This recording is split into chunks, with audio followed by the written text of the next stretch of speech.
ನಮಸ್ಕಾರ. ಮುಖ್ಯ ಪ್ರಾಣ ಬಂದ ಮನೆಗೆ ಈ ಸರಣಿ ಕಾರ್ಯಕ್ರಮಕ್ಕೆ ತಮ್ಮೆಲ್ಲರಿಗೂ ಪ್ರೀತಿಯ ಸ್ವಾಗತ.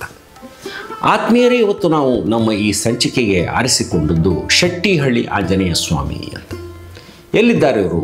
ಬೆಂಗಳೂರಿನಿಂದ ಚಿಕ್ಕಬಾಣಾವರ ರಸ್ತೆ ಮ್ಯಾದ್ರಹಳ್ಳಿ ಹತ್ರ ಶೆಟ್ಟಿಹಳ್ಳಿ ಅಂದರೆ ಆ ರೈಲ್ವೆ ಗೇಟ್ ಪಕ್ಕದಲ್ಲಿಯೇ ಇವರು ದೇವಸ್ಥಾನ ಅಂತ ಹೇಳ್ತಾರೆ. ಇವ್ರನ್ನ ಕರೆಯೋದೇ ಶೆಟ್ಟಿಹಳ್ಳಿ ಆಂಜನೇಯ ಸ್ವಾಮಿ ಅಂತ.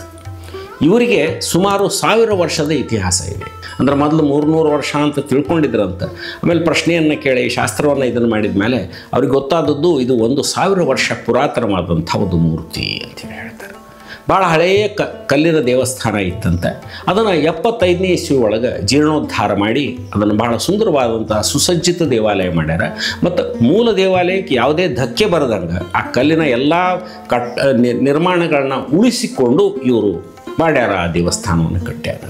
ಏನು ವಿಶೇಷತೆ ಈ ದೇವರದು ಅಂತಂದರೆ, ಈ ಮೂರ್ತಿ ಉದ್ಭವ ಮೂರ್ತಿ, ಆದರೆ ಅದು ಕೆಳಗಡೆ ಭೂಮಿ ಒಳಗದ, ಮೇಲೆ ಇರೋದು ಪ್ರತಿಷ್ಠಾಪನೆ ಮಾಡಿದಂಥ ಒಂದು ಮೂರ್ತಿ.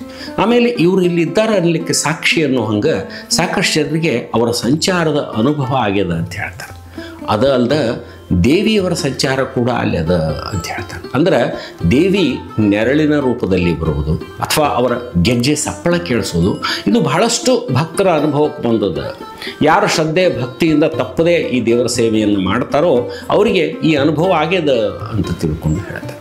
ಆಮೇಲೆ ಈ ದೇವಸ್ಥಾನದ ವಿಶೇಷತೆ ಅಂದರೆ ಹೂವಿನ ಪ್ರಶ್ನೆಯನ್ನು ಕೇಳೋದು. ತಮಗೆಲ್ಲ ಗೊತ್ತಿರೋಂಗೆ ಹೂವಿನ ಪ್ರಶ್ನೆ ಅಂದರೆ ಏನು?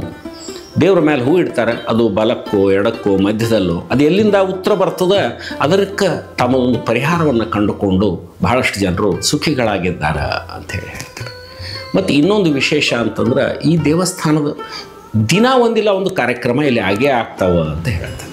ದಿನ ಅದರಲ್ಲಿ ವಿಶೇಷವಾಗಿ ಹನುಮದ್ ವ್ರತ, ರಾಮನವಮಿ, ಹನುಮ ಜಯಂತಿ, ಕೃಷ್ಣಾಷ್ಟಮಿ, ದಸರಾ, ಹೀಗೆ ಯಾವುದೆಲ್ಲ ವಿಶೇಷ ದಿನಗಳಲ್ಲಿ ವಿಶೇಷ ಕಾರ್ಯಕ್ರಮಗಳನ್ನು ಮಾಡ್ತಾರೆ, ದೀಪೋತ್ಸವ ಮಾಡ್ತಾರೆ. ಇಂಥ ಒಂದು ವಿಶೇಷವಾದಂಥ ಒಂದು ದೇವಾಲಯ, ಬಹಳ ವಿಶಾಲವಾದಂಥ ಒಂದು ಸ್ಥಳ ಇದೆ. ಇಲ್ಲಿ ಬಹಳಷ್ಟು ವಿಶಾಲವಾಗಿ ಕೂಡಲಿಕ್ಕೆ ಇರಲಿ ಎಲ್ಲ ವ್ಯವಸ್ಥೆ ಇರುವಂಥ ಒಂದು ದೇವಸ್ಥಾನ. ಈ ಹನುಮಂತ ದೇವರು ಅಲ್ಲಿ ನಿಂತುಕೊಂಡು ಎಲ್ಲರಿಗೂ ಅನುಗ್ರಹವನ್ನು ಮಾಡ್ಯಾರ. ನಮ್ಮೆಲ್ಲರಿಗೂ ಅವರು ಅನುಗ್ರಹವನ್ನು ಮಾಡಲಿ, ಆಶೀರ್ವಾದ ಮಾಡಲಿ ಅಂತ ಹೇಳ್ತಾ ಇಂದಿನ ಈ ಸಂಚಿಕೆಗೆ ಮುಕ್ತಾಯ ಹೇಳ್ತೀನಿ. ಮತ್ತು ಮುಂದಿನ ಶನಿವಾರ ಇನ್ನೊಬ್ಬ ಹನುಮಂತ ದೇವರ ಲಘು ಚರಿತ್ರೆಯೊಂದಿಗೆ ತಮ್ಮನ್ನು ಭೇಟಿ ಆಗ್ತೀನಿ ಅಂತ ಹೇಳಿ ನನಗೆ ಅಪ್ಪಣೆಯನ್ನು ಕೊಡ್ರಿ. ಜೈ ಶ್ರೀರಾಮ್, ಜೈ ಬಜರಂಗಬಲಿ.